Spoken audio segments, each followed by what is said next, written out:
Deus, o que eu posso tocar, o que nós vamos cantar. E até então Deus não me disse nada. Eu olhei para Mateus e falei: Mateus, eu não sei o que vai acontecer, eu só sei que Deus está.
Fisicamente a presença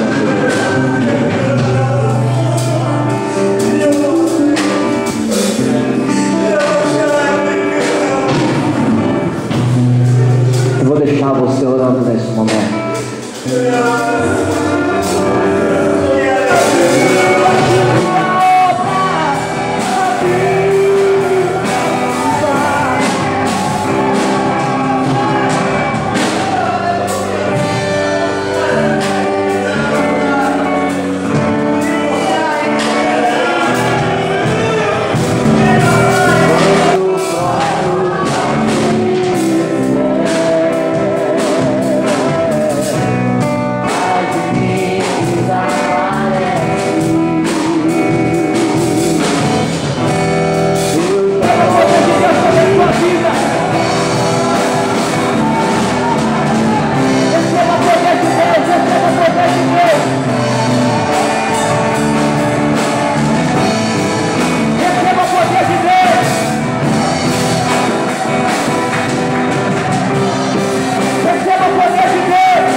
para chegar até esse momento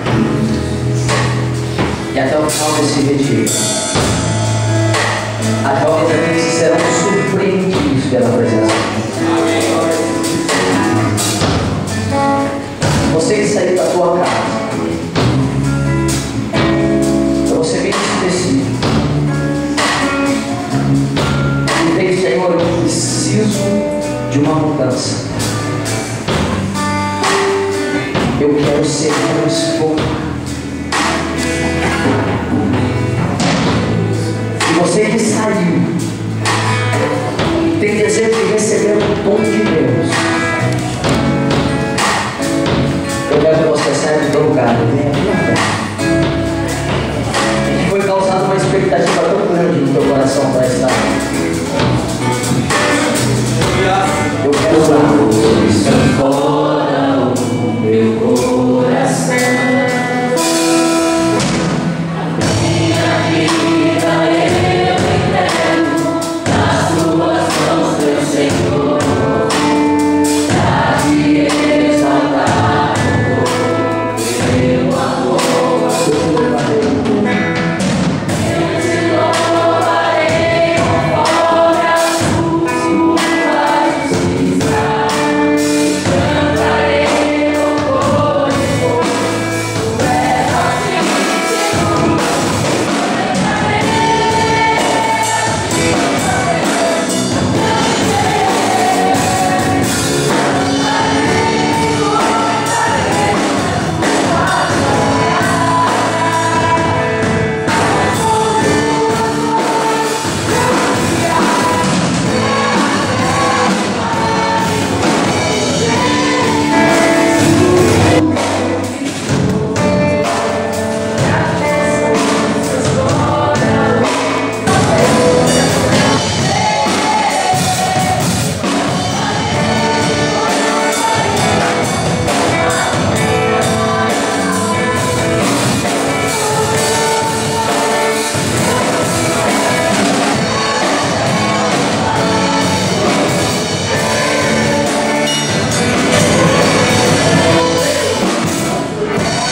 Dois em dois, amor.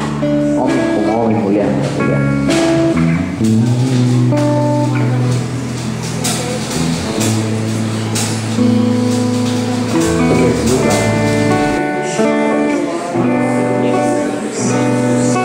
Vocês vão clamar pela presença do Espírito Santo de Deus.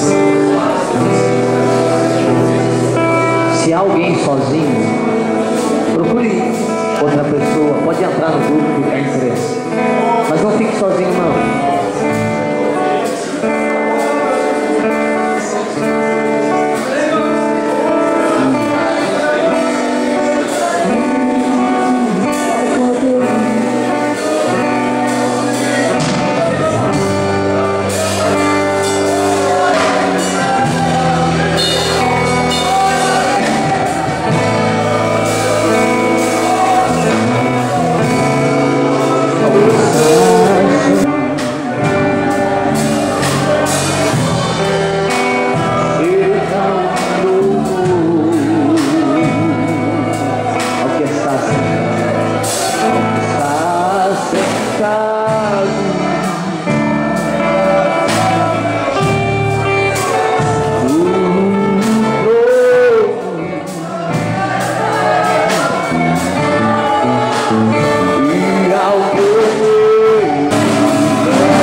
provações. E como é bom termos oportunidade de podermos parar um pouco para refletir, analisarmos, fazer um balanço, deixar Deus trabalhar na nossa vida. Nesses 4 dias, vamos assim dizer, não cheios, mas 4 dias, Deus tem muita coisa para fazer para a gente. Não pense que Deus já fez tudo agora. Não, Ele vai fazendo. Porque se Ele fosse fazer tudo, a gente não iria suportar pela condição que a gente estava. Então, às vezes nós estamos numa condição que Deus quer fazer, mas espiritualmente não estamos preparados ainda. Eu lembro quando no Rio de Janeiro, em Pedra de Guaratiba, uma cidadezinha lá, Pedra de Guaratiba, e nós tivemos um retiro, um concílio, e tivemos uma vigília de pastores. E naquela vigília Deus mandou muito fogo. Mas não era só um gravetinho para a gente iluminar, não, fogo. E que a água ficou cheia de fogo ardia, a água ardia, o carrinho, era fogo em abundância, era fogo puro. E os pastores, quando viram aqui, tiveram uma experiência que não era comum, normal, e que ouvíamos a respeito da sarça que ardeu, né, na experiência de Moisés. Ali estava nítido, diante dos olhos, árvores, cheio de fogo, e os pastores ficaram pulando, alegres, felizes, e Deus falou: olha, eu tenho muito para fazer no meio de vocês e na vida de vocês. Tá, pastor, mas vocês estão agindo como se fossem crianças, por ver aquilo, e a maneira deles ficarem, orar, gritando, pulando, não se seja proibido, mas eles agiram como nunca tinham agido, e o Senhor então manifestou dessa forma. Aleluia. Presta atenção uma coisa: deixe Deus trabalhar na sua vida. Vai receber mais quem abrir mais o coração. Amém. Somos amigos, somos de Deus, mas nós viemos aqui para nos retirarmos. Então não vamos permitir que as coisas de fora venham tirar aquilo que Deus já preparou para nós. Já preparou para a minha vida e para a sua vida. Amém? Então a maior expressão de adoração é a obediência.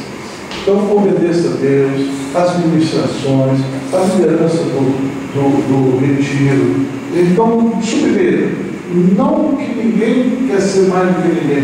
Vamos estar felizes, alegres, vamos cortar qualquer ação que não provém de Deus. Este lugar é do Senhor Jesus. Glória a Deus. Amém? Então eu quero fazer uma oração, quero tranquilizar você, abençoar a sua família. Eu quero abençoar a vida da Valquíria, eu que é diretora da escola, os professores, todo mundo que trabalhou, Luiz, todo mundo que ajudou, direto e indiretamente. Eu quero agradecer a Deus pelo nosso preletor, o pastor Elias Rossi, que já chegou aqui. Ele se perdeu um pouquinho, mas se achou, né? O Júnior, o Gils que o trouxe, vai voltar ainda hoje, pastor Elias. Ele gostaria imenso de dormir aqui com vocês, mas ele não vai poder. Ele fez uma cirurgia, 2 hérnias, abriu as costas, então ele está que está. Mas ele atendeu o nosso convite, veio com alegria. Então é porque Deus tem algo aqui. Glória a Deus. Então o presbítero Elias é presbítero. Pastor Elias Rosa. É que não, ele lembrou do Elias. O pastor Elias Rosa aí se fosse para aqueles meditatórios, quer dizer, estão falando de mim lá. Mas o pastor Elias Rosa, quando ele esteve aqui, ele dormiu aqui com os meninos, ele estava relembrando, foi um prazer dele. Mas ele, se ele dormir em colchão, para levantar com a cirurgia, não vai. Mas ele está bem, ele não é melindroso, não é biberô, não. Só não pode dormir no chão para levantar. Então eu vou levá-lo para minha casa, ele dorme, volta, e assim, a terça-feira, quando ele embora de São Paulo. Vamos falar? Querido e amado Deus, muito obrigado pelo carinho, muito obrigado pela vida dos teus filhos. Como é bom estarmos aqui na tua presença. Senhor, cada um dos teus filhos, cada um tem uma história, cada um tem uma história vivida, que vivem e para viver. Senhor, a nossa história está sendo registrada no livro da vida, no livro das obras, lá no céu. Nós não queremos, não permita que nós façamos nenhuma coisa que venha envergonhar o Senhor. Porque quando o Senhor veio a esta terra, não fez nenhuma coisa que nos envergonhasse. O Senhor nos honrou, nós temos orgulho santo nisso. Nós não queremos decepcioná-lo, mas para isso nós dependemos da tua ajuda. E uma coisa nós fazemos, nós estamos dispostos a abrirmos o nosso coração e permitirmos que o Senhor trabalhe em nós. Então nós queremos declarar que nesses 4 dias aqui, nós estaremos em obras. Nós estamos em obras. Eu estou em obra. Glória a Deus. Porque o Senhor vai trabalhar na minha vida. Em nome de Jesus. E eu quero que o Senhor trabalhe na minha vida. Deus, é verdade. Por isso, Senhor, ajuda cada pessoa aqui. Deus. Se chegou aqui com um tipo de história na sua vida, mas que a história dessa pessoa, do teu servo, da tua serva, seja diferente quando sair daqui. Em nome de Jesus. Restaura. Batiza com teu Espírito. Dá dons espirituais. Fica conosco. Confirma a saúde do teu servo, com o pastor Elias Rocha. Os Gils que trouxe aqui, deixou o retorno dele à família. Eu quero colocar a família de cada um dos teus servos aqui em tuas mãos, para que não haja nenhuma preocupação, porque o Senhor é digno de toda a nossa confiança. Se nós estamos aqui, Deus é poderoso para cuidar daquilo que é nosso, para cuidar do negócio, do trabalho. Ó meu Deus, que não fiquemos aqui preocupados, apreensivos, eu tenho que fazer isso, eu tenho que fazer aquilo. Mas nós temos que aceitar que o Senhor tem muita coisa para fazer em nós. E por isso nós queremos dar ao Senhor todo o tempo. Nos receba, Senhor. Quebra o nosso coração. Espírito Santo quebra. Ajuda. Nós somos a tua igreja. Lavada e remida no sangue do Cordeiro. Em nome de Jesus, eu quero passar a palavra ao teu servo, pastor Elias.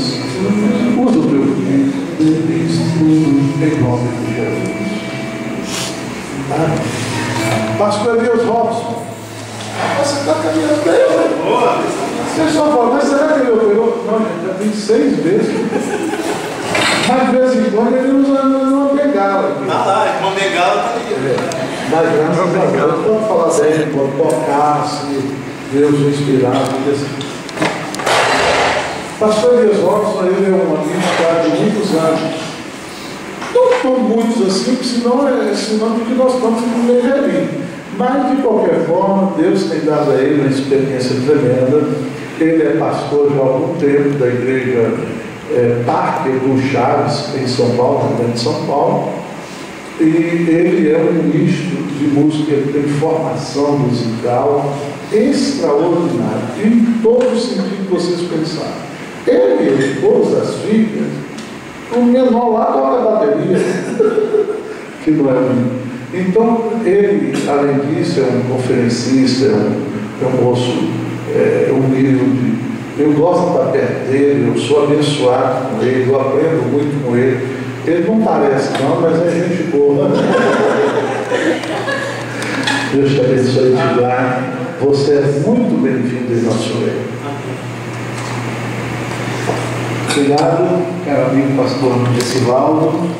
A paz de Cristo, irmãos. Amém. Estou muito feliz de estar com vocês de novo. Tive alguns anos atrás. Tive outras oportunidades também. E quando o pastor nos fez esse convite, ano passado a gente ensaiou, né, esse novo encontro, mas eu tinha algumas outras atividades, não tive como assumir. Mas esse ano deu certo, né? E nós passamos por um estreito muito grande aí, né? Tive uma crise muito séria, tive que operar sem escolha, sem opção, né? Mas Deus está conosco e tudo Ele nos ensina, amém, queridos? E Deus tem me ensinado muitas coisas. Deus me ajudou a ficar um pouquinho menos autossuficiente. Eu era muito ativo e muito senhor das situações, mas por outro lado Deus está ensinando outras coisas para a gente. Já há cerca de 8 meses, né, nosso irmão Júlio ali, ó, Júlio dos Santos, né, uma bênção. E ele é santista, viu? É Santos, não é só no nome não, é torcedor dos Santos também. E tem estado comigo, me ajudando. Estou me recuperando, né, dessa perna que ficou insensível, então está voltando devagarinho. Fisioterapia, hidroterapia, um monte de coisas. Mas o que Deus tem nos ensinado está acima de tudo isso aí, né? Pessoas que nos amam, como esse irmão, né, que resolveu cuidar do pastor mesmo, carregar o pastor para onde fosse, né, assumiu a missão, né, e não fez isso nem porque foi obrigado, nem porque está sendo pago para isso, mas é por amor mesmo, né?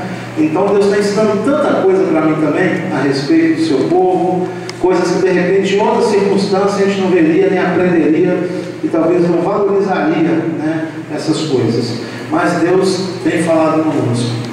Quando o pastor Gessivaldo falou desse tema, meu coração empolgou muito, né? Porque voltando, né, ao primeiro amor, se há uma coisa que hoje a gente está percebendo, é uma superficialidade muito grande, né, no meio cristão.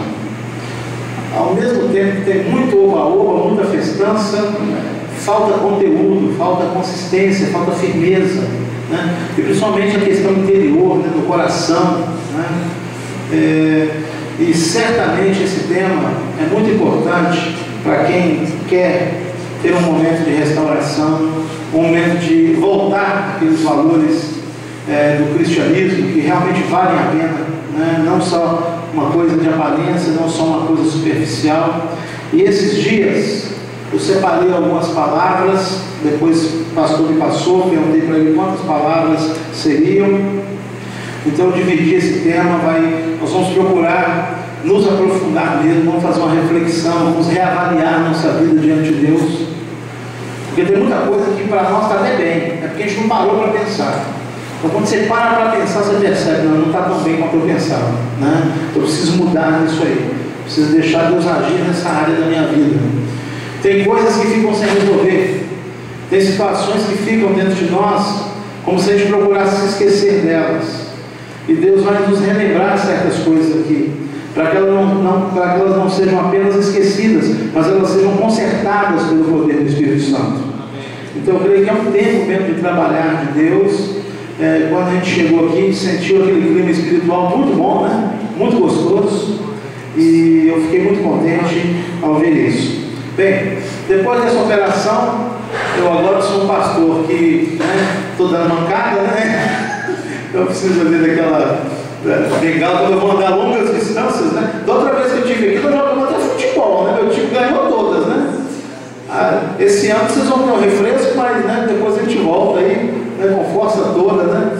E além de dar mancada, agora eu estou pisando na bola, né, irmãos? Uma das minhas fisioterapias é pisar numa bolinha aqui, né? Até trouxe a bolinha ali, todo dia eu tenho que arranjar um momento para ficar ali pisando na bola. Né?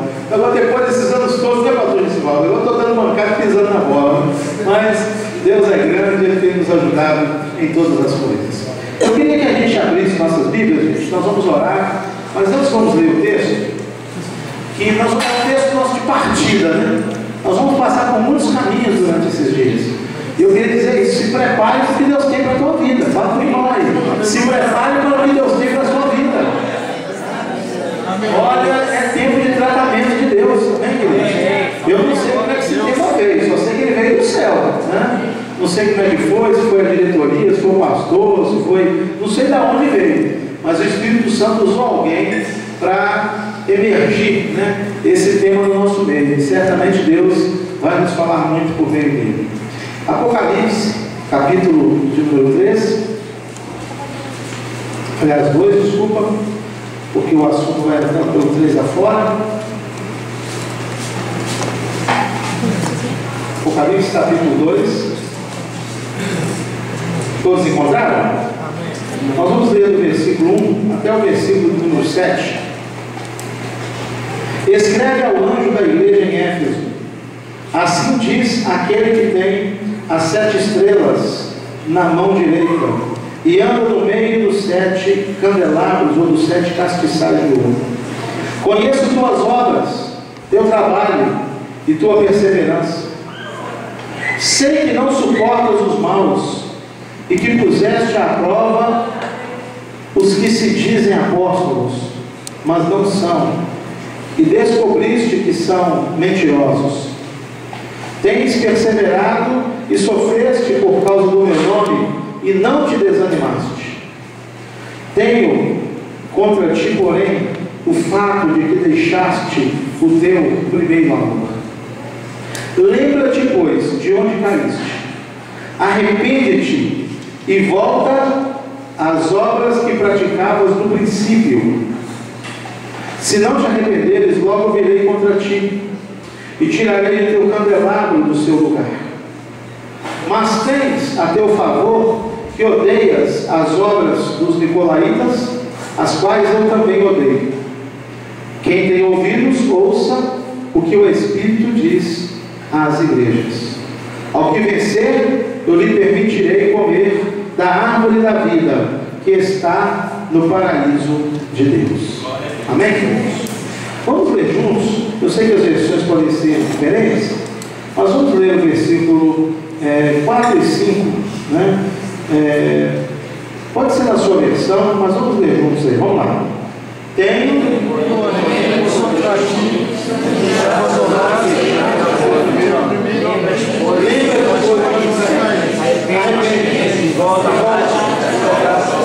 as primeiras obras. Se não se arrepender, eu acho que tirarei o candelabro do seu lugar.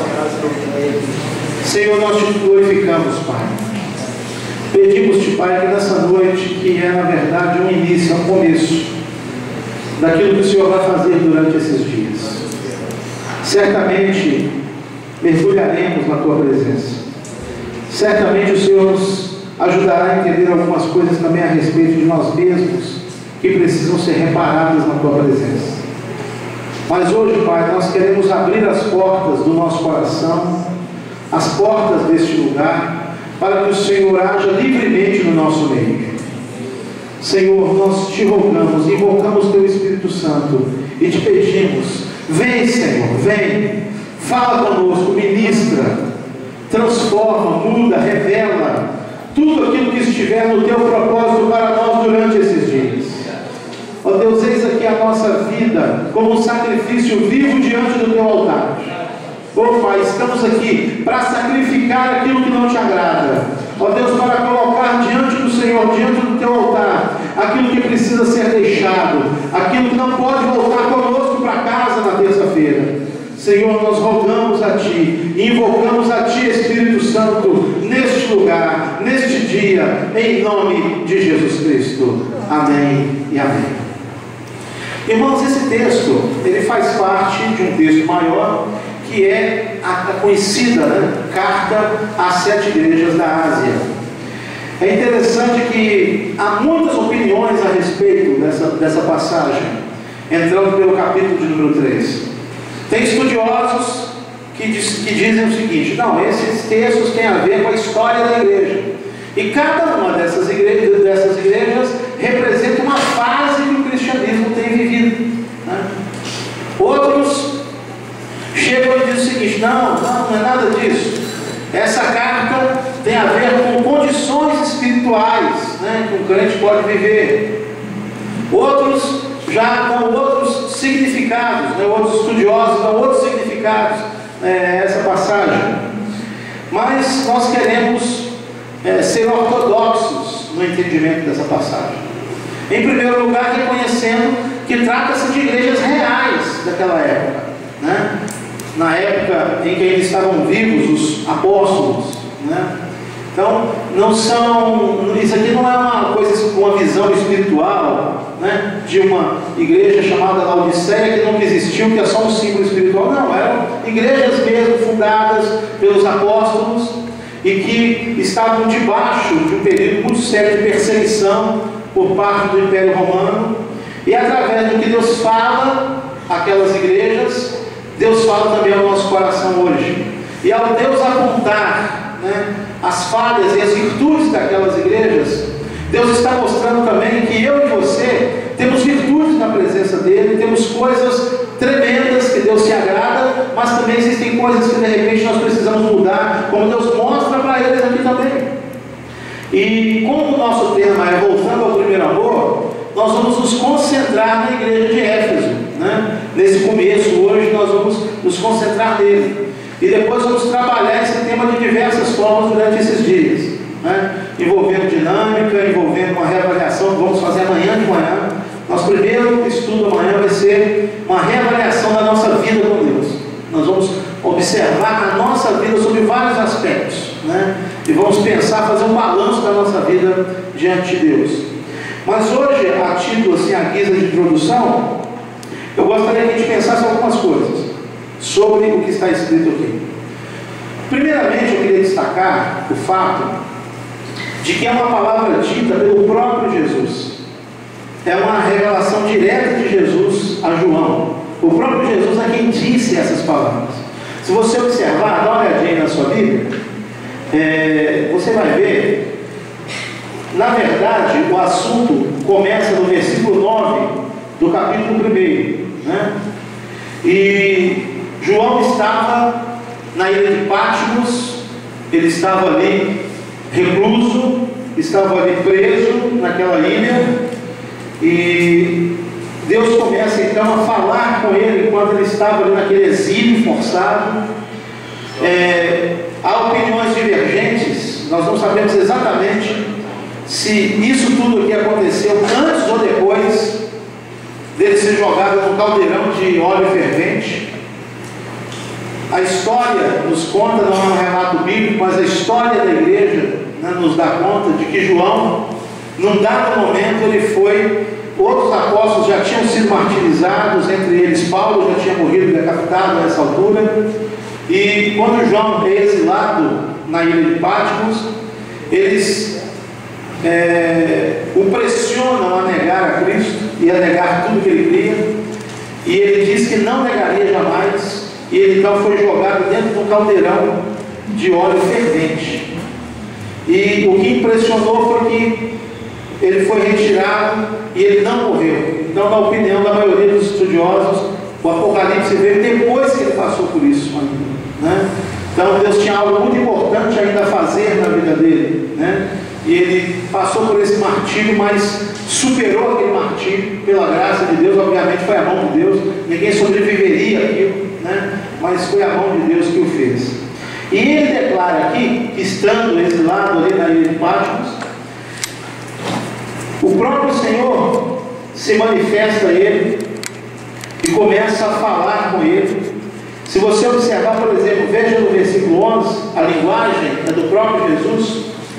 O que diz no 11? Venham. Está olhando na sua Bíblia? Desculpa, gente. Virei a página aqui. Não, desculpa. No capítulo 1, ele está passando por essa situação de... Desculpa, eu saltei aqui. Ele faz uma declaração, aliás, no versículo 7, me perdoe, falando de Jesus, ele vem com as nuvens e todo olho verá, até mesmo aqueles que o traspassaram. E todas as tribos da terra se lamentarão por causa dele. Sim, amém. Aí ele diz assim: eu sou, quem é que está falando isso? Jesus. Eu sou o Alfa e o Ômega, diz o Senhor Deus, aquele que é, que era e que há de vir, o Todo-Poderoso. E Jesus se manifesta a João ali. João faz uma descrição dele. No versículo 13 diz assim: e no meio dos candelabros havia alguém semelhante a um ser humano, vestindo uma túnica longa e uma faixa de ouro na altura do peito. Sua cabeça e seus cabelos eram brancos como a lã, tão brancos como a neve, e seus olhos eram como uma chama de fogo. Seus pés eram parecidos com metal brilhante, refinado em uma fornalha, e sua voz era como a voz de muitas águas. Na mão direita ele segurava 7 estrelas, e da sua boca saía uma espada afiada de 2 gumes. Seu rosto brilhava como o sol no seu fulgor. Quando o vi, caí a seus pés, como se estivesse morto. Então ele pôs a mão direita sobre mim e disse: não temas, eu sou o primeiro e o último. Eu sou o que vive. Eu fui morto, mas agora estou aqui, vivo para todo sempre, e tenho as chaves da morte e do inferno. Amém, queridos? Amém. Então Jesus se manifestando ali e dizendo a João do seu poder, de que ele estava ali vivo para falar aquilo para João. E quando você vai entrando o caminho adentro, existe a decifração desse mistério que Jesus apresentou ali anteriormente, que diz que ele trazia 7 estrelas em suas mãos e ele andava no meio dos 7 candelabros. No versículo 20 diz assim: este é o mistério das 7 estrelas que viste na minha mão direita e dos 7 candelabros de ouro. As estrelas são os anjos das 7 igrejas, e os 7 candelabros são as 7 igrejas. Portanto, aquilo que a gente lê, já entrando no capítulo 2 e adiante, são palavras do próprio Jesus a pastores e aqueles que são da sua igreja. É para o povo e para os pastores. Porque anjos aqui, que diz o anjo, antigamente tinha algumas pessoas que quando liam isso aqui, imaginavam o seguinte: que cada igreja tem um anjo gigante, invisível, que fica lá tomando conta. Então, Deus estaria falando para esses anjos. Bem, Deus não precisaria escrever carta para anjos, porque quem lê carta é gente. E Deus está em contato direto com os anjos o tempo todo. Deus não precisaria escrever carta para anjos dele. E a palavra anjo, no grego, é a palavra angelos, no grego, a palavra significa mensageiro. Então é uma palavra que é diversas vezes na Bíblia usada também para seres humanos e para pessoas. Portanto, o anjo que o texto, na verdade, diz respeito aqui, são os pastores das igrejas, que são, de certo modo, responsáveis pelo cuidado, pelo crescimento, pelo avanço dessas igrejas. E o pastor ele tem extrema responsabilidade. Se o pastor ensina uma coisa errada, irmãos, ele vai desvirtuar diversas pessoas. Se o pastor não tiver uma palavra firme a respeito de certas coisas, se ele der uma direção errada, ele induz diversas pessoas ao erro dele também. Mas essa palavra é voltada tanto para os pastores, como também as próprias igrejas, as pessoas das igrejas. Então vamos falar aí para o nosso irmão. Essa palavra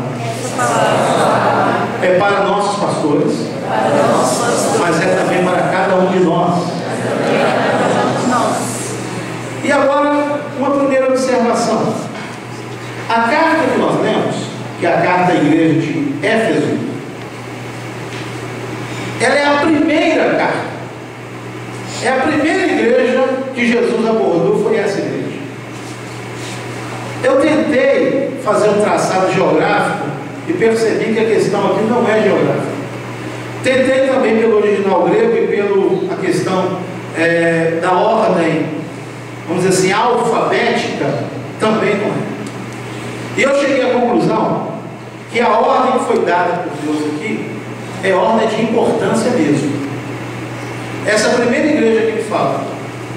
talvez é a igreja que ele menos aponte, tirando de Filadélfia, mas a igreja que ele menos aponte alguma coisa que esteja errada, é essa igreja. Só tem uma coisa que ele se queixa dessa igreja, e eu quero pensar um pouco com vocês sobre isso. É como se ele dissesse: eu quero falar primeiro com vocês, porque vocês estão tão perto do que eu quero. Só tem uma coisa que vocês têm que tomar uma atitude, para vocês ficarem na condição que eu espero de vocês. Obviamente que a condição que Deus espera de nós, irmãos, não é a perfeição. Nós não temos como ser perfeitos, né? Por mais que a gente queira, a gente nunca vai ser perfeito, somente lá no céu, né? Aqui na terra não tem jeito. Mas Deus espera de nós uma vida que corresponda, né, àquilo que é possível como uma pessoa que serve a Deus. E essa igreja estava muito perto disso. Mas nós queremos observar alguns detalhes então. Bem, hoje a gente está trabalhando uma introdução, gente. Mas não significa que Deus já não queira chamar a atenção da gente para algumas coisas importantes hoje aqui. Bem, a primeira coisa que Deus fala aqui é que quem carrega as 7 estrelas e anda no meio dos candelabros é o próprio Senhor Jesus. Você tem essa consciência de que os pastores, na verdade, aqueles que são realmente levantados por Deus, eles estão nas mãos do Senhor, eles são instrumentos de Deus? Você crê nisso? Que pastores são instrumentos de Deus? Ele diz que ele carrega as 7 estrelas em suas mãos. É interessante isso. Ou seja, ele as coloca onde quer. Se o pastor Gessivaldo está aqui há 13 anos, é porque ele foi conduzido e reconduzido aqui várias vezes por essa mão gloriosa do Senhor. Porque as 7 estrelas estão nas mãos dele, é ele que controla essas 7 estrelas.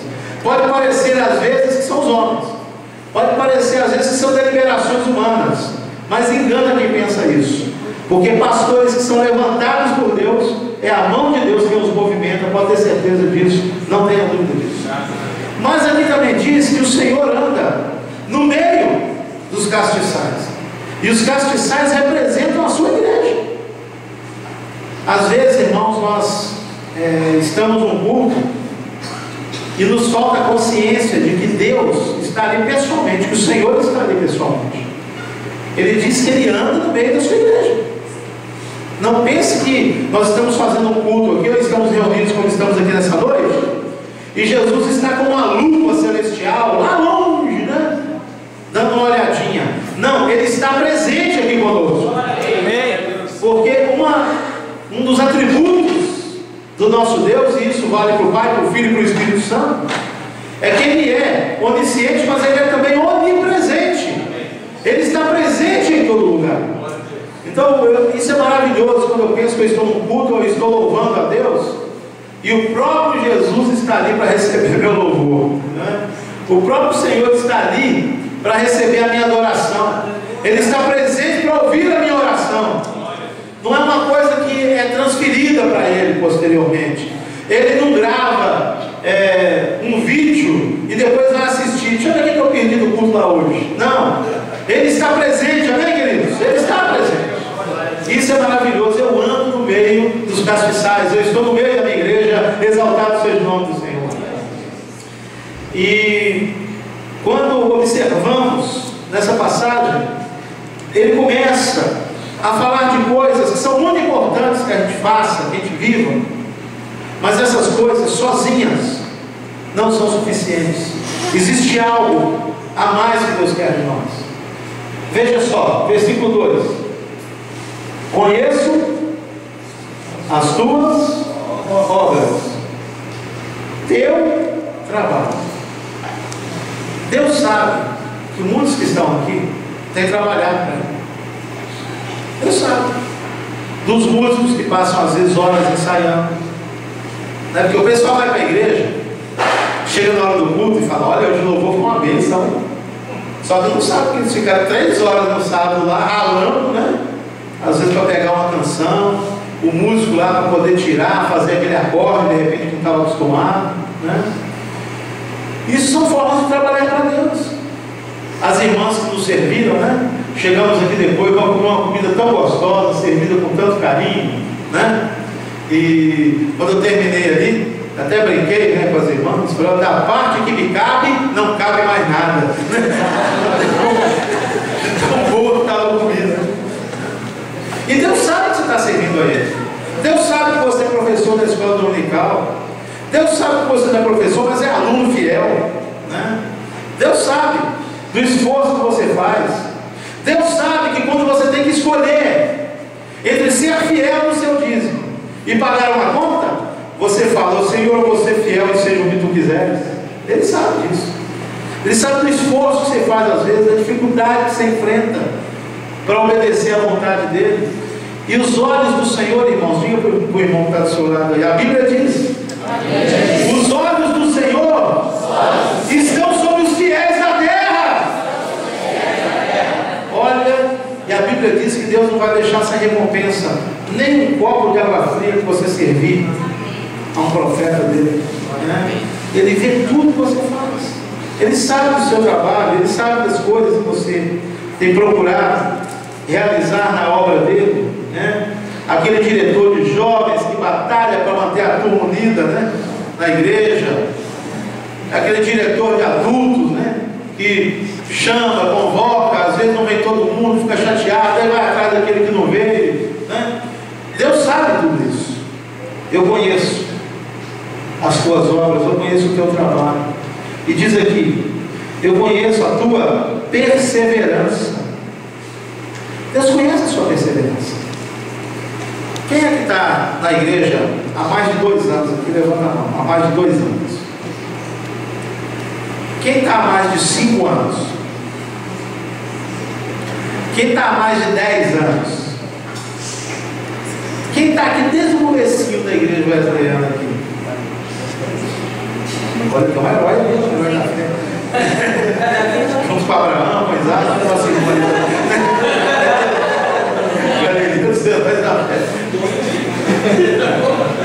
Agora eu vou fazer uma pergunta para vocês todos.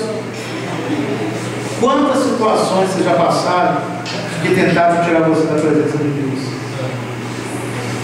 Quanta gente tentou desanimar você? Quantos parentes chegaram a continuar indo naquela igreja? Virou crente agora? Quantas pessoas nos momentos da sua aflição te criticaram e quiseram insinuar? O que adianta você ir na igreja aí? Você está passando por tal coisa? Nesse momento meu que eu passei de enfermidade, não faltou isso, né? Essas palavras de incentivo, né, mano? Por que você está passando? Primeiro alguém já chega e já quer colocar uma suspeita de pecado, né? Por que você está passando por isso? Né? Deus está te castigando. Lembra o que fizeram com a Jó? Né? Eu queria dizer para você, aqueles amigos de Jó, aquilo é pior que inimigo, irmão, aquele negócio lá. Né? E tem gente que diz que amigo é pior que inimigo.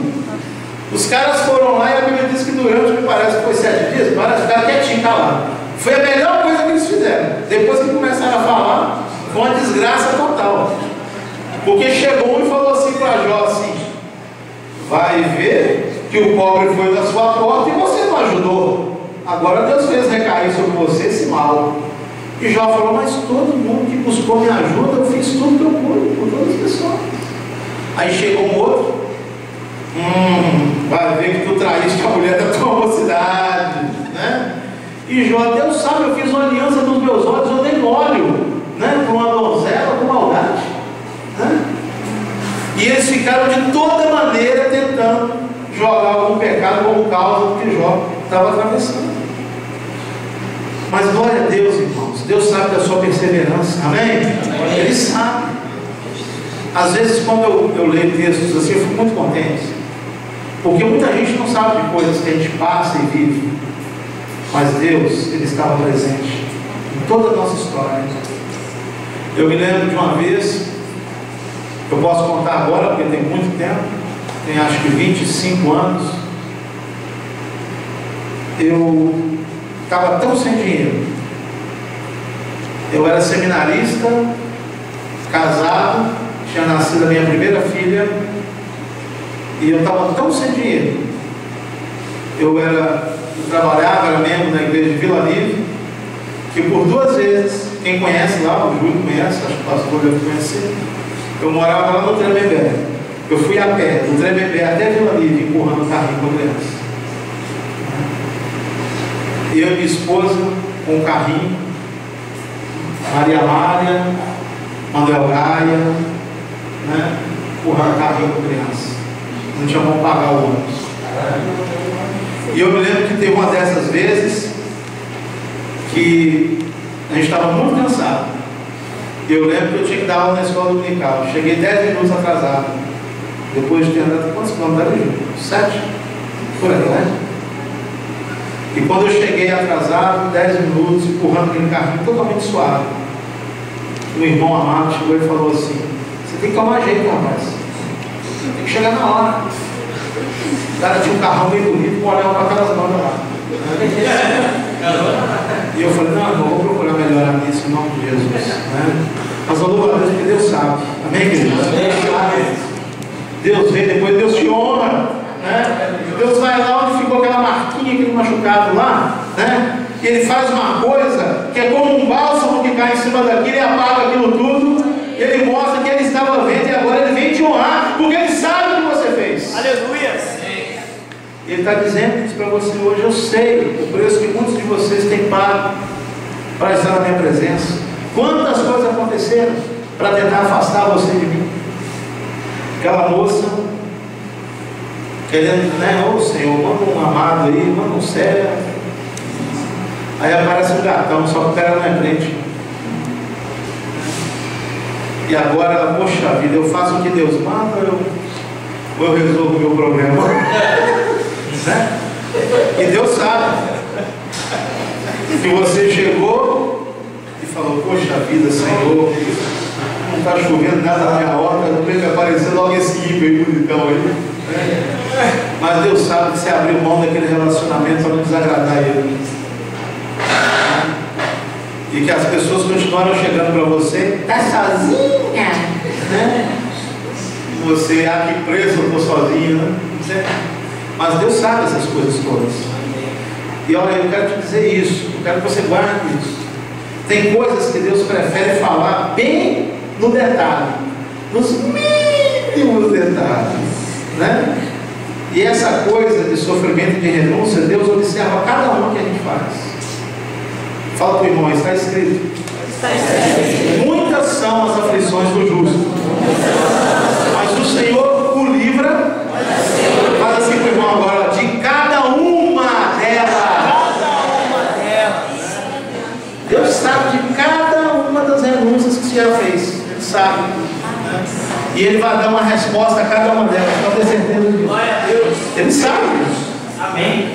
Eu conheço as tuas obras, conheço o teu trabalho, conheço a tua perseverança. Sei que não suportas os maus. Olha que coisa tremenda. Aquele servo de Deus, que ele não suporta coisa errada. Ele não comunga com pessoas naquilo que é coisa errada. Ele é um cristão, ele está lá na firma. Um colega de trabalho chega e quer combinar uma mentira com ele. Eu estou fora. Mas por quê? Eu sou cristão.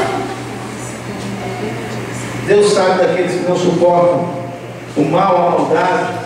E fora do contexto da igreja, eles procuram honrar a Deus, não se associando a coisas erradas, para nada, nem para ganhar um dinheiro, nem para tirar nota boa na prova. Vocês viram recentemente esse escândalo que teve, do pessoal que tinha escuta, né, para fazer o vestibular, né? Agora tem aquelas bem pequenininhas, gente, que não dá para ver nada, né? Esconde lá dentro, não dá para ver que você está com nada. Então, estavam usando escuta, alguns usando até microfone oculto, né, falando a questão e recebendo a resposta na escuta, né, com professores especializados do outro lado. Coisa de louco, né? Mas o servo de Deus é aquele que vai pelo caminho mais difícil. Amém, queridos? Para agradar a Deus, ele escolhe, não entra em atalhos. E Deus sabe disso. Quantos atalhos você rejeitou? Quanto dinheiro você podia ganhar se tivesse entrado naquele negócio errado e queria que você fizesse? Deus sabe de tudo isso. Deus diz mais: sei que não suportas os maus, e que puseste à prova os que se diziam apóstolos, mas não são. Olha que coisa tremenda. Deus também conhece os servos dele, que são pessoas éticas, que são pessoas que não se vendem espiritualmente, que não entram debaixo da liderança de qualquer um, pessoas que têm atitude mesmo espiritual. Eu me lembro de uma irmã dessa igreja que eu estou pastoreando, que um dia chegou para mim e falou: pastor, eu vim aqui falar com o senhor. Eu arranjei uma encrenca com uma pessoa que não é da nossa igreja. Por quê? Porque aquela pessoa chegou para mim e falou assim: vamos fazer uma campanha em tal lugar? Ó, o meu pastor não vai saber, e não deixa o senhor saber também não, porque esses homens de Deus, eles não entendem essas coisas, esses pastores não entendem essa visão. E aquela irmã da nossa igreja falou assim: eu não vou a lugar algum sem falar com o meu pastor. Sabe o que a outra falou? Então nunca mais eu converso com você. Se tornou inimigo dela, porque ela queria obedecer o que a Bíblia manda, ser submissa ao seu pastor. Eu dei um abraço naquela irmã, agradeci a fidelidade dela a Deus e a submissão dela, a autoridade que Deus colocara em sua vida. Tem muita gente por aí que quando chega um profeta qualquer, alguém com uma linguagem espiritual, já a seduz facilmente. Mas Deus sabe que você não é um desses, que você não entra debaixo de qualquer autoridade, de qualquer jeito, não sai entrando atrás de qualquer um porque veio dizendo, porque profetizou, ou falou 3 palavras de língua estranha, já quer levar você na conversa, né? Deus sabe.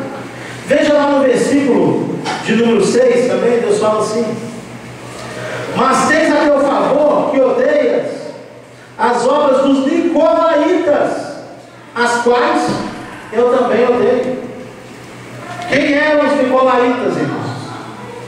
Eram pessoas ligadas à igreja cristã que começaram a pregar um evangelho diferente, e eles se diziam mais espirituais que os demais da igreja, e eles começaram a seduzir muitas pessoas, e eles pregavam também um evangelho bem liberal, onde as pessoas podiam praticamente fazer o que quisessem, se elas sentissem de fazer isso, né?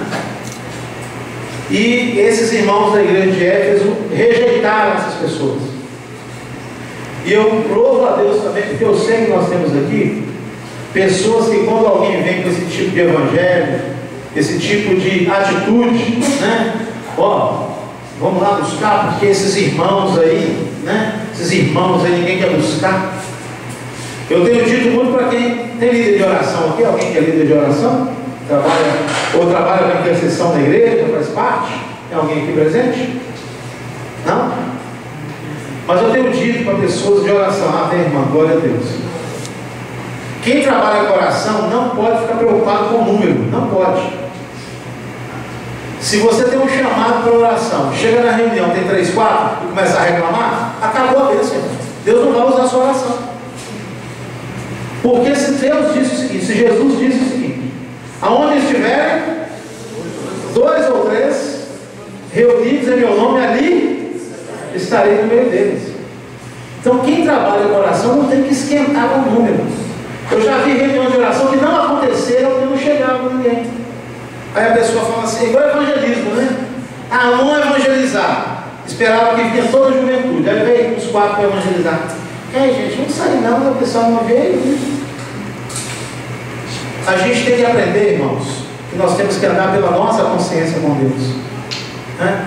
Se a gente convoca e não vem quem a gente esperava, vamos nós, amém, queridos?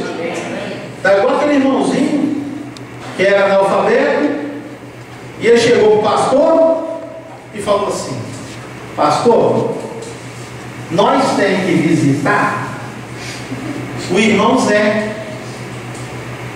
Aí o pastor: espera um pouco, irmão, não é nós temos que visitar, irmão, é nós temos que visitar. E não é irmão Zé, é o irmão José. Aí aquele irmão simples falou assim: pois é, né, pastor? Nós fala, nós vai, e nós vai mesmo. O pastor fala bonito e não vai nada, né?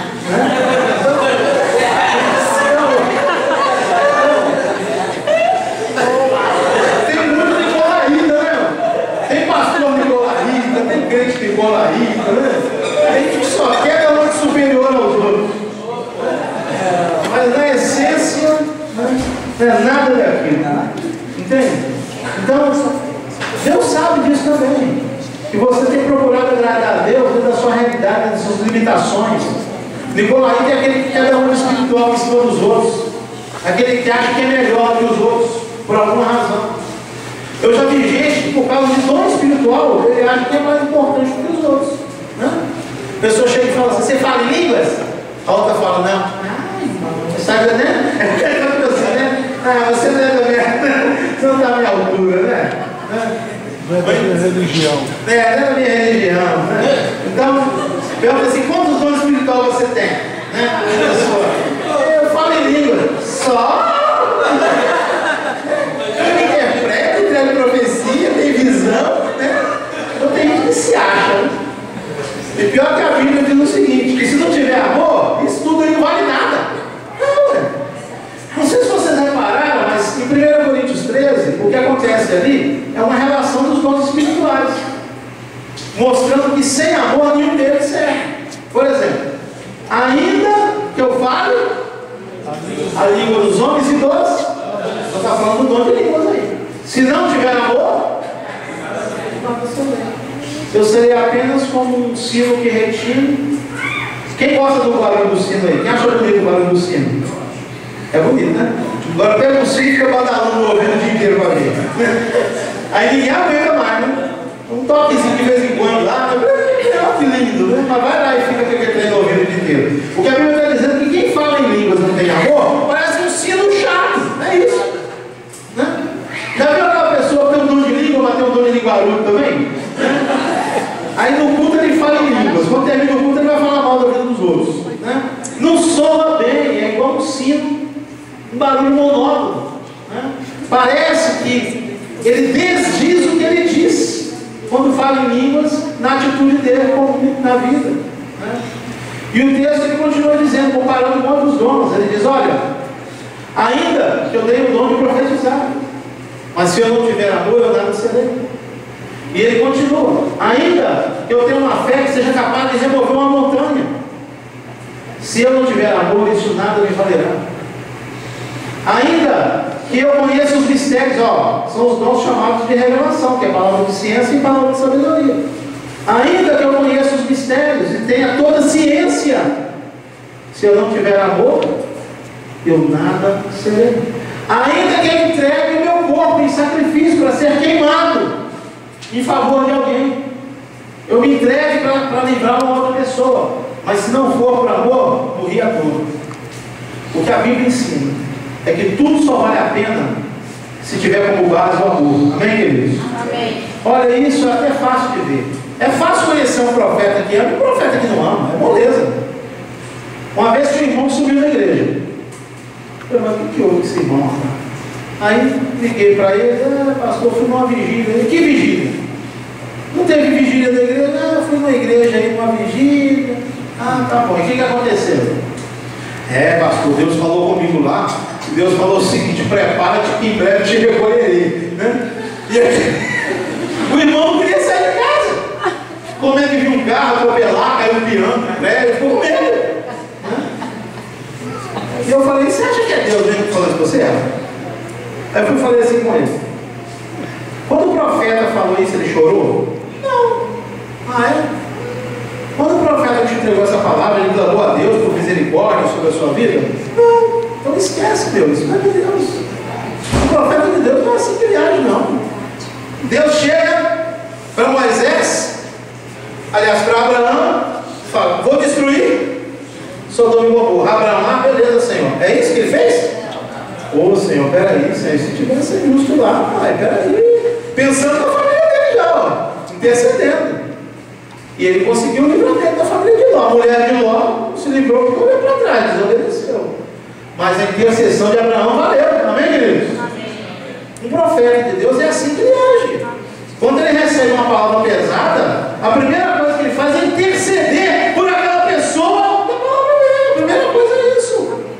Ele sente, ele chora, ele quer interceder. Não é esse negócio. O cara chega e fala que alguém vai morrer como se não fosse nada. Né? Deus manda dizer, te recolherei. Te dá as costas e vai embora. O que é isso, rapaz? Então a grande verdade é que tem coisa sendo feita sem amor, sem direção de Deus e confundindo a cabeça das pessoas. Profecia, irmãos, é outra luta. Não? É outra luta. Pessoas que dependem de profecia para fazer tudo. Né? Tem gente que espera a revelação até na prova que vai fazer na faculdade. A pessoa quer que venha um anjo lá no pergaminho com as respostas. Olha aqui, minha serva. Tem gente que quer revelação para tudo na vida. Tem gente que quer saber se deve namorar com aquela pessoa ou não com revelação. Uma vez uma pessoa chegou para mim, estava namorando já e queria saber se era para ficar noivo. Ô pastor, olha aí, tira uma palavra, vê o que Deus fala. Se você veja o cara, namora com ele há 2 anos, eu não tenho que ter revelação do que você quer na sua vida agora. Então é uma coisa de doido, né? Tem gente que acha que tudo tem que acontecer uma coisa sobrenatural. Né? E aí se confunde. Bem, Deus falou para essa igreja o seguinte: olha, eu sei do seu trabalho, eu sei da sua perseverança, eu sei que você não suporta os maus, eu sei que falsos apóstolos, falsos líderes não te levam na conversa, eu sei que os nicolaítas, esses crentes que se julgam superiores aos outros, não conseguem envolver você na turminha deles. Só que eu tenho contra você uma coisa só. Versículo 4: tenho contra ti, porém, o fato de que deixaste o teu primeiro amor.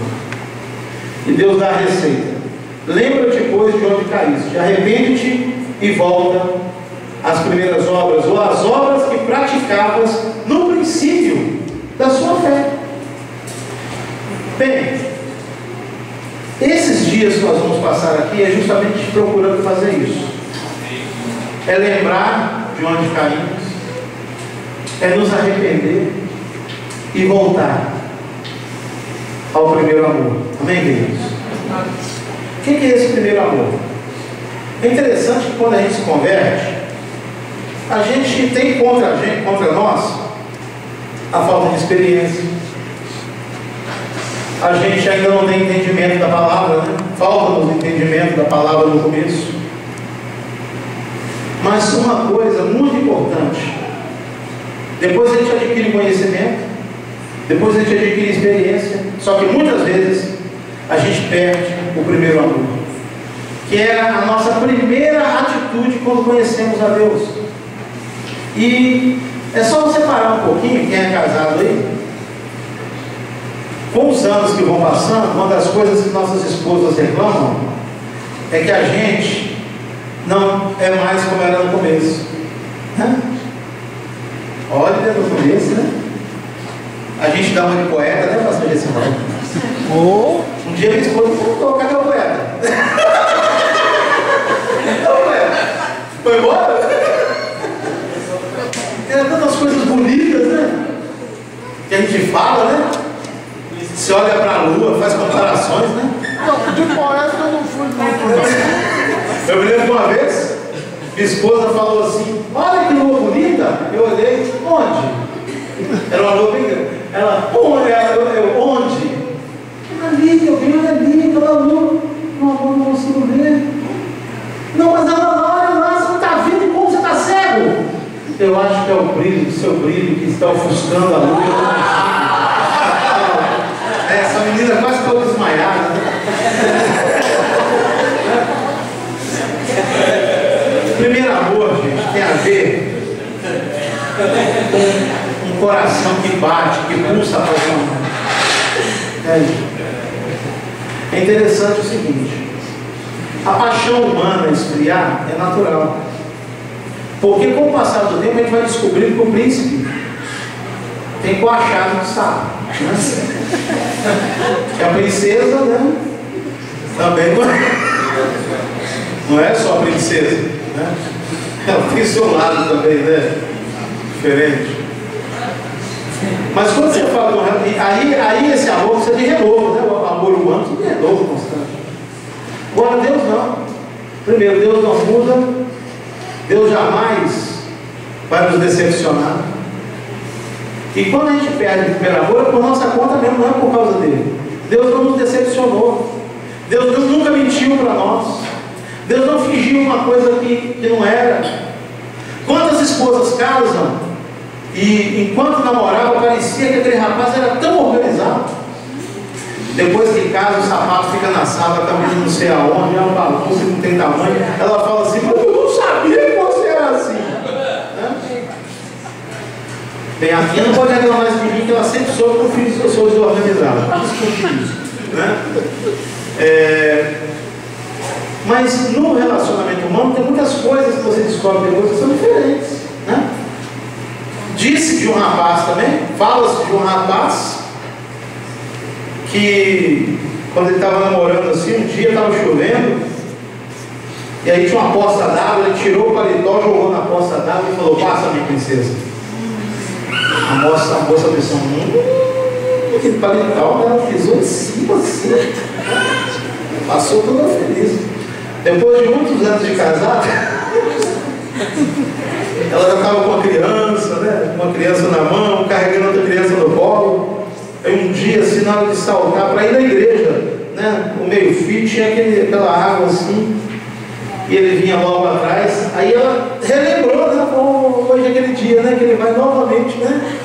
Tem aquele gesto maravilhoso. Aí ele chegou, pulou a poça, olhou para trás. O que você está esperando sua vez? O amor humano, né? O amor humano é esquisito, né? Às vezes ele muda demais, né?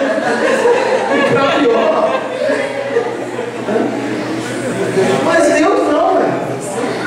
Deus, ele jamais cai na qualidade do seu amor. Ele até diz o seguinte: com amor eterno te amei. Amém, querido? Fala para o irmão aí, Deus te ama. Ama, ama.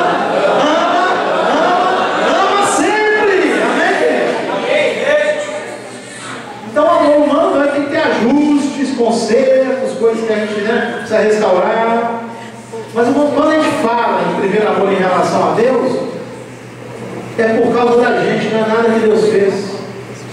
Não tem nenhuma falha em Deus, ele continua o mesmo. Ele diz, eu sou o mesmo. Ele declara isso. A palavra de Deus diz que Jesus Cristo é o mesmo ontem, hoje e será eternamente. Ou seja, esses dias aqui, irmãos, Deus vai mostrar para nós aonde é que o nosso amor sem falhar. O que aconteceu que de alguma forma a gente perdeu esse primeiro amor? Ô pastor, nós vamos em todos os cultos, só alunos da escola dominical. Bem, nós vimos aqui que você pode trabalhar para Deus e não ter primeiro amor, né? Ele disse, eu conheço o seu trabalho. Você pode ser uma pessoa perseverante que nunca desviou, ele nunca vai desviar, e mesmo assim está sem o primeiro amor. Nós vimos aqui que eles detestam os nicolaítas, pessoas que se julgam superiores aos outros crentes. Mas eu posso ser uma pessoa que tem esse senso de que eu não sou superior a ninguém, mesmo assim ser alguém feliz. Eu posso ser alguém que faz a obra de Deus. Eu posso cantar na igreja. Eu posso até mesmo liderar na igreja, e mesmo assim está me faltando o primeiro amor. Por quê? Eu queria colocar 3 coisas só para encerrar essa palavra hoje. Em que consiste o primeiro amor? O que é esse tal de primeiro amor aí? Bem, fala para o irmão aí. Primeiro amor, fala a respeito de fervor. Fervor, gente, é diferente de euforia. A euforia tem que ter uma causa específica. Ou passei naquela prova, aí ficou fora. Tem uma causa específica para ficar fora. Quando a irmã escapou das panelas ali, eu fiquei fora. Fiquei euforia. Fiquei fora. Comecei a falar mais alto, comecei a rir mais. Fiquei fora. A euforia, ela tem uma causa específica. Aí você chega. Poxa, o pessoal está tocando bem, que aquele clima gostoso, você pode ficar fora. Não significa que isso é fervor. O fervor é algo que vem do profundo do nosso ser. Amém, queridos? É por isso que eu acho essa palavra maravilhosa. Para ter fervor, tem que ter fogo. Você pega a panela de água fria, coloca fogo embaixo. O que começa a acontecer? Ela começa a esquentar. Depois começam a vir aquelas partículas de ar para cima. Daqui a pouco ela começa a ferver. Está vendo? O fervor é algo profundo. É algo que vem de dentro para fora.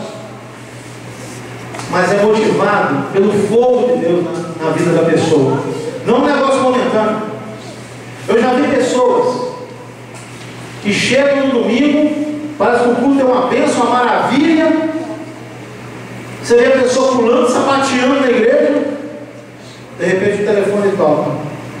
Pastor, vem aqui correndo. Por quê? Meu marido está quebrando a casa. Não, peraí. Seu marido é o irmão fulano e tal. Mas ele sapateou ontem.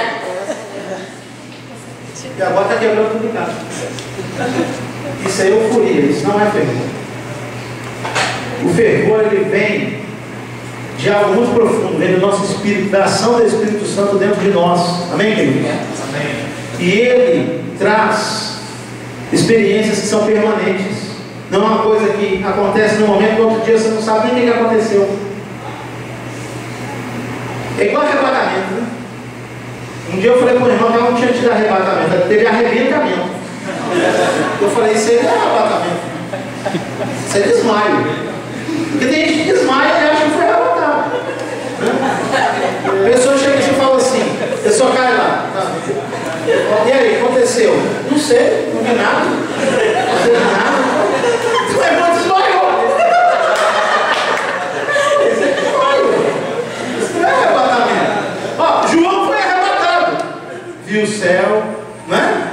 Viu Jesus, viu anjos, Deus falou alguma coisa com ele. E ele estava tão consciente do arrebatamento que ele voltou e escreveu o que ele viu. Paulo foi arrebatado. E ele disse, olha, eu vi e eu ouvi palavras inefáveis. Eu vi coisas e eu vi coisas.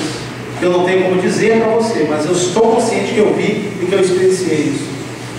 Então esse monte de negócio aí que toma nome de arrebatamento, tem um monte de coisa que é só histeria. Não acontece nada espiritual. A pessoa chega a ter uma crise de inconsciência, um lapso de consciência, né? Apaga, volta, não tem o que dizer, não sabe nada, não viu nada, não aconteceu nada. Foi arrebatado. Não foi nada, foi arrebentado. Né? Então, o que está acontecendo é que tem muita experiência, a gente quer chamar de espiritual, mas é pura criancice. Eu creio que nesses dias Deus quer nos dar experiências reais com o Espírito Santo. Eu não quero bobagem, eu não quero meninice na minha vida, eu quero o que é real, porque eu creio que Deus dá experiência real para a gente. Mas Deus só pode fazer o verdadeiro se o falso sai fora. Tem gente que qualquer coisa, né? Aquele irmão fecha o olho, esfrega, estou vendo um monte de luzinha. O pastor Gessival, sabe? Tinha um pastor amigo nosso, né? Que já foi pastor também, acho que aqui em Cosmópolis, né? Pastor bem branquinho, né? Quem é antigo aí, talvez não dele. Pastor Marciano. E uma vez a gente estava na avenida. E ele estava de roupa branca, além de ser branco também, né? E ele, tem uma hora que ele saiu da roda e resolveu subir lá em cima, assim, no monte. Aí daqui a pouco chegou a irmã, irmão, sabe? Que manso, irmã. Olha, eu estou vendo um anjo, entendeu? O pastor nasceu. A irmã testemunhando aqui na roda e o pastor está lá. Eu, por exemplo, Deus me livre e guarde, já passei com o demônio. Quando eu era adolescente na igreja, eu era daqueles que, infelizmente, né, já sabe, né? Ia para o presbitério, aquelas coisas que você sabe, né? E aí a gente estava tendo um retiro, aí tinha aquele pessoal que tomava conta dos quartos, né? E os caras puseram o colchão na porta para ninguém sair de noite. Aí quando era às 3 da manhã, eu e uma turma lá acordando, e estava aquele monte de vigia deitado assim. Ela veio correndo lá e pulando por cima de cada. Aí no outro dia de manhã, o irmão pediu oração, né? Irmãos, eu quero pedir oração. Essa noite foi terrível.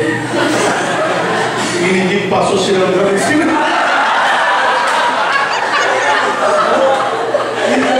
Eu fui considerado capitão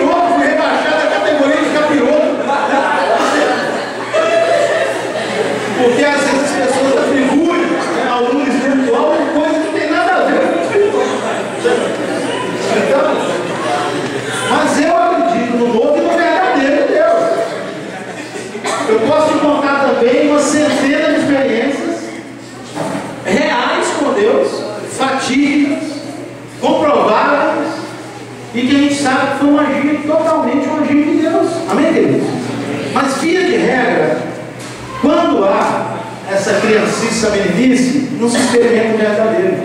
Né? Quem fica tendo lapso de memória não experimenta o arrebatamento nunca. Né? Porque toda vez, né, qualquer coisinha lá, a pessoa já cai, né? Fica num lapso lá, volta, não sei onde fui, não sei quem sou, aquele negócio todo, né? E algo real mesmo a pessoa não experimenta. Mas o que Deus está dizendo aqui é de fervor verdadeiro, é desse fogo que acende por dentro, é de experiências que a gente tem e que os anos vão passar e a gente jamais vai esquecer. Eu tenho certeza que se eu chegasse aqui e perguntasse para o pastor Gesivaldo sobre experiências que ele teve lá no monte, lá em Valadares, algumas delas devem estar vivas na memória dele até hoje. Se não me falha a memória, eu não tenho certeza se foi com a irmã Tereza, mas eu creio que foi. Uma vez que ela estava gripada, ela não podia tomar chuva, irmãos. E quando o pessoal da igreja estava lá no alto do monte, choveu. E os irmãos, oh meu Deus, Senhor, a irmã Tereza orou, Senhor, não posso molhar, os irmãos oraram. Quando chegou lá embaixo, estava todo mundo molhado, e a irmã Tereza sequinha, nem um pingo de chuva. Glória a Deus. Como é que aquele monte de gente, 20 e 30 irmãos que viram, vão negar o que estava diante dos olhos? Sabe por quê? Porque Deus opera de verdade. É que tem gente que não experimenta o verdadeiro, que fica nessas meninices aí. Sabe, esses retetés meio sem sentido, né? Aquele negócio, pô, não leva a nada. Os negócios que não vai para lugar nenhum, não chega a lugar nenhum, né? Não muda a vida de ninguém, né? Então, eu estou cansado desse negócio, e esse negócio cansa, esse negócio enjoa, né? A gente precisa do leite verdadeiro, amém, queridos? E Deus tem esse leite para dar para nós.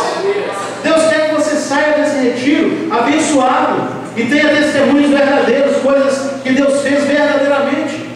Eu fico imaginando as coisas que a gente vê na Bíblia, coisas tremendas que a gente lê e que nos mostram que as pessoas podem experimentar os poderes de Deus celestiais verdadeiramente. Mas quantas experiências também que não eram verdadeiras, a Bíblia mostra para a gente saber, né, que existe esse lado negro também na busca espiritual, né? Então, Deus, quando a gente fala do primeiro amor, a gente está falando desse fervor, esse fogo verdadeiro que arde na gente e que nos faz exaltar a Deus de uma maneira diferente, que permite que o batismo com o Espírito Santo seja derramado na vida das pessoas e novas pessoas venham a experimentar Deus, experimentar os dons espirituais. A gente vai falar em outra oportunidade sobre isso, que um dos problemas hoje do batismo do Espírito Santo é que se perdeu a razão dele. As pessoas querem ser batizadas só por ser.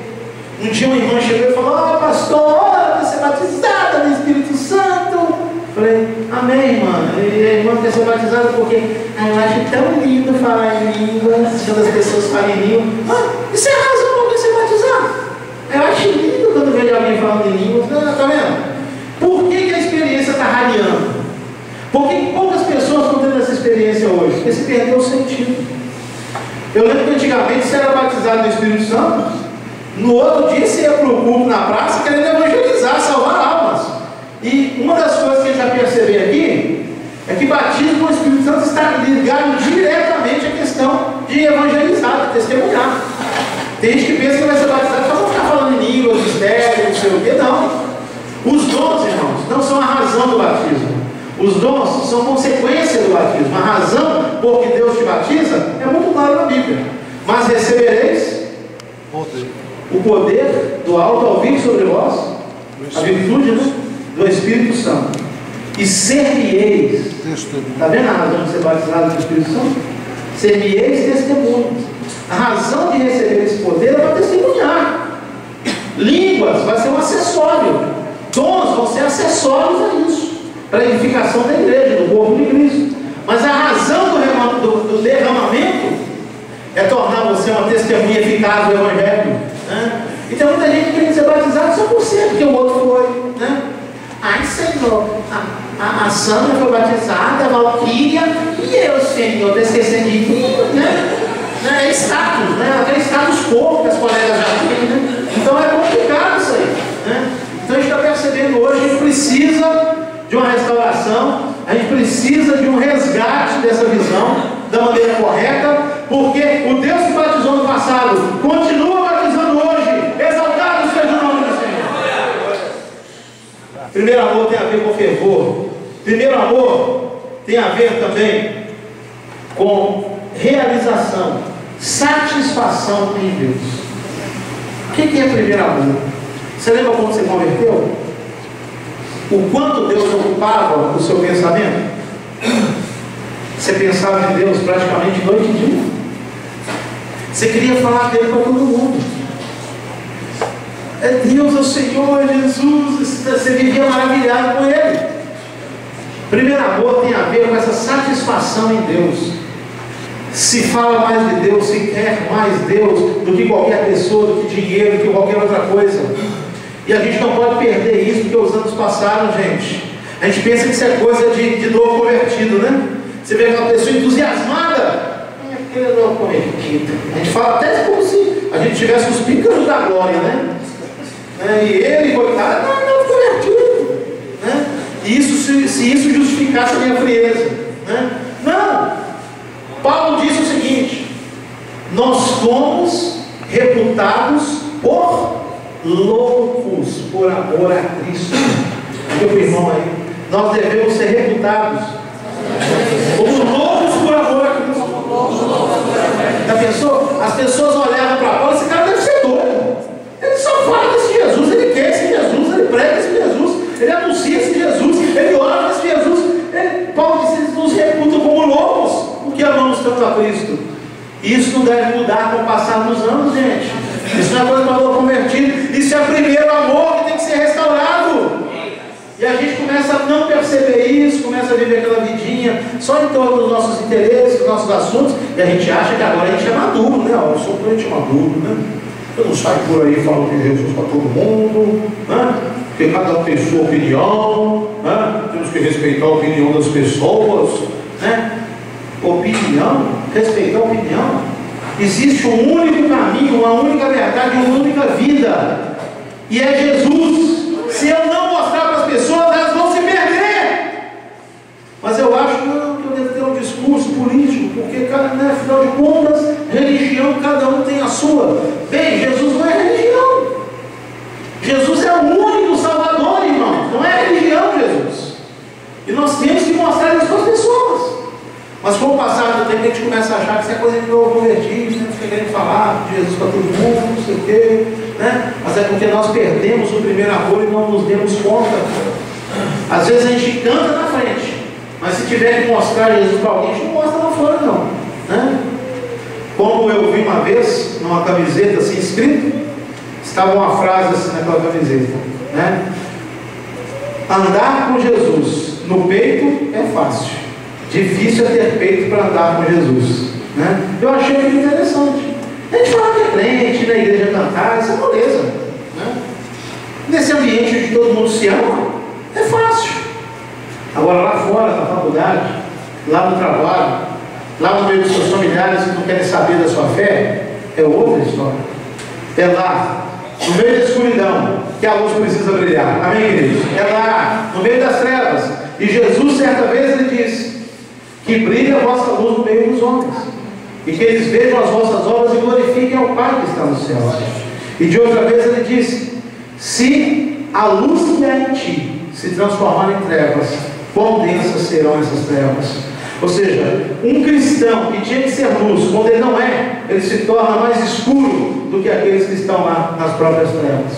Então, nós precisamos entender que essas coisas são sinais do primeiro amor. Não é uma opção, não é fruto de maturidade cristã. Se alguém não fala com ninguém, não, tem que respeitar, não tem que ficar falando, isso é a conversa de quem perdeu o primeiro amor, irmão. Não é conversa de alguém que está realmente, né, vivendo intensamente um relacionamento com Jesus. E por fim, a última coisa é que primeiro amor tem a ver com cultivo de intimidade com Deus. Por isso que nós vamos falar aqui um pouco sobre oração nesses dias também. Vamos falar sobre... Quem a gente fala de oração, todo mundo já pensa, né? Oh, notícia com Deus, aleluia, somos alcançadores, papai, né?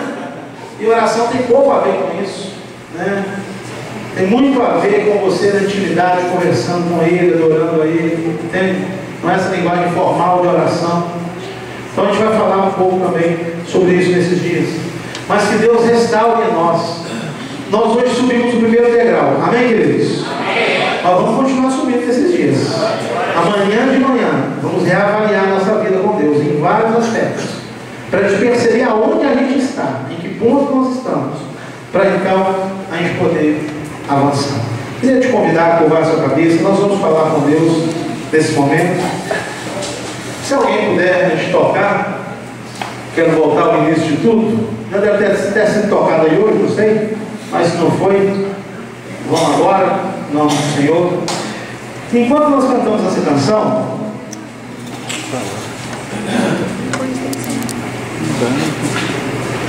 eu quero te dar a oportunidade de vir até o altar de Deus, que aqui é o altar de Deus, não importa se tem um nível, mesmo nível onde você está sentado.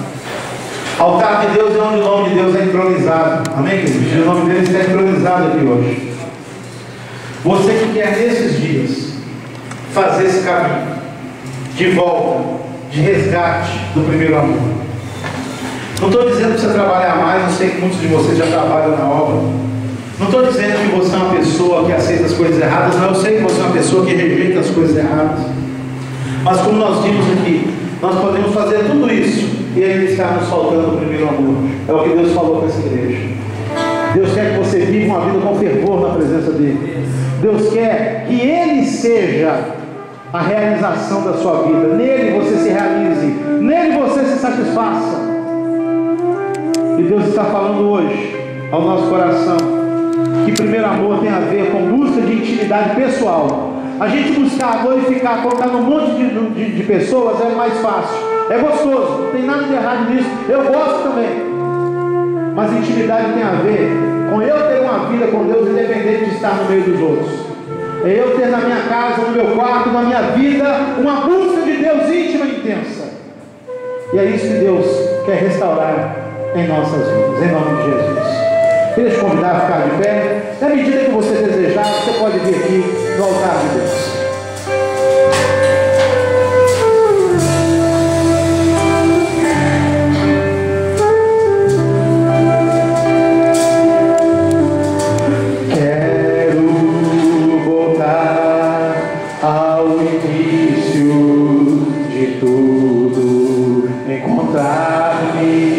Contigo, Senhor, quero rever meus conceitos e valores, eu quero reconstruir,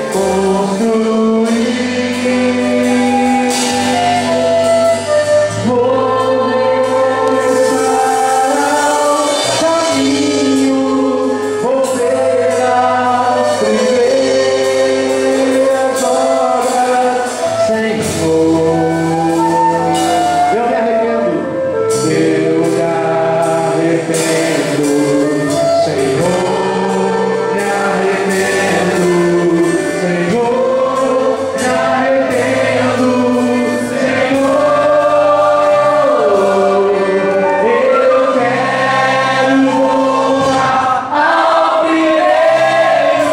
Eu quero voltar a Deus. Eu quero voltar ao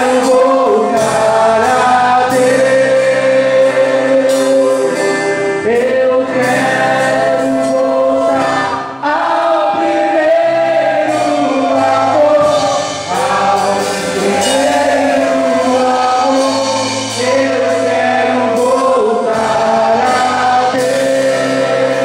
Vamos cantar mais uma vez. Eu quero dizer uma coisa aqui nessa noite. Voltar ao primeiro amor não é para pessoas desviadas. Deus, quando falou aqui, estava falando para pessoas fiéis, que estavam na igreja fazendo a obra, trabalhando, pessoas teologicamente corretas, pessoas eticamente corretas, pessoas que não aprovavam as coisas erradas, mas que precisavam de um renovo na sua comunhão íntima com Deus, precisavam voltar a servir a Deus com entusiasmo. Eu queria dizer para você que esse altar está esperando você aqui.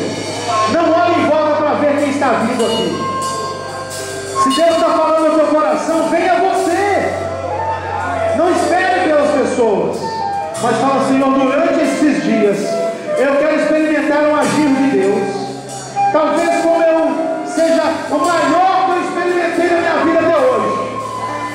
Eu já experimentei coisas gloriosas, mas eu sei que o Senhor tem mais para a minha vida. Não importa quanto tempo você tem de igreja, não importa quanto tempo você tem de crente, mas Deus nessa noite está falando: eu vou fazer um rebuliço na tua vida, eu vou renovar a tua vida na minha presença.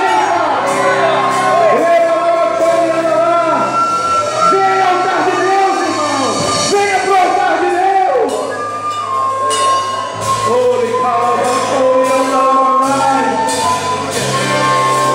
Quero voltar ao início. Quero voltar ao início de tudo. Encontrar-me contigo, Senhor. Quero rever meus conceitos e valores. Eu quero reconstruir. Vou regressar ao caminho. Vou regressar ao caminho. Vou ver as primeiras obras, Senhor. Eu me arrependo, Senhor. Me arrependo, Senhor, me arrependo, Senhor. Eu quero voltar ao primeiro amor, ao primeiro amor. Eu quero voltar a Deus. Eu quero voltar. Eu quero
Olha, irmãos, enquanto nós estávamos aqui cantando,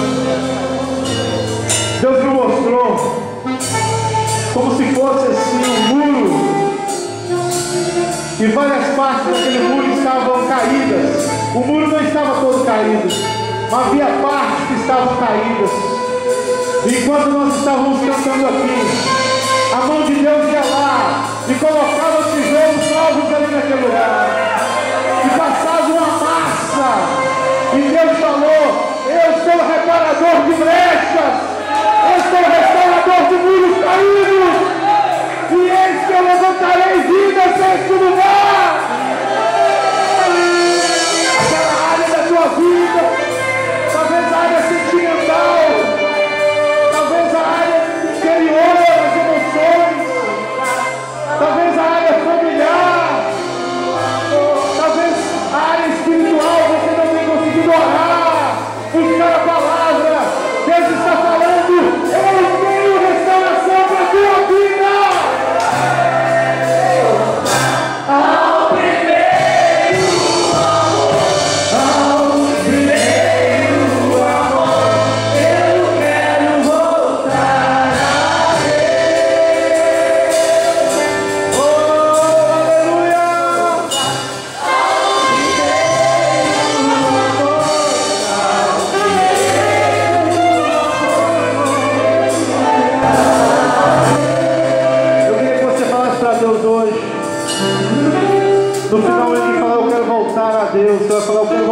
Ti. Queria que você desse um abraço em Deus nessa noite, em Jesus Cristo, no Espírito Santo que está aqui presente. Dê um abraço pela fé no Senhor hoje. Deus está dizendo para ti, servo dele: tu estiveste sempre comigo, mas houve um tempo que você era mais meu do que é hoje, porque existem áreas que você mudou tanto. Você falava mais comigo, você me buscava mais, mas Deus diz para você hoje: eu estou contente, porque eu vejo o teu coração nessa noite, e eu vejo sinceridade no teu coração. Senhor, diga para o Senhor agora: eu quero voltar ao primeiro amor, ao primeiro amor. Eu quero voltar a ti, fale para Deus. Voltar a ti.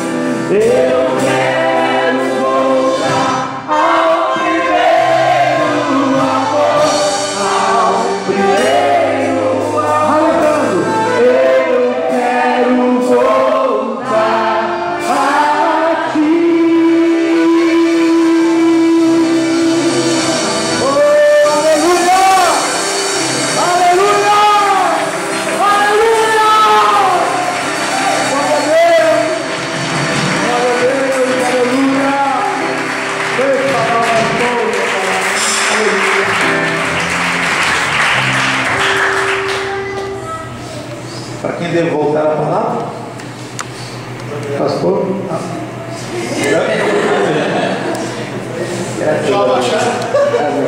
Queridos, pode tomar o teu assento, já nós temos que dar algum recado a vocês. Luiz, você está com os recados aí para passar para o pessoal?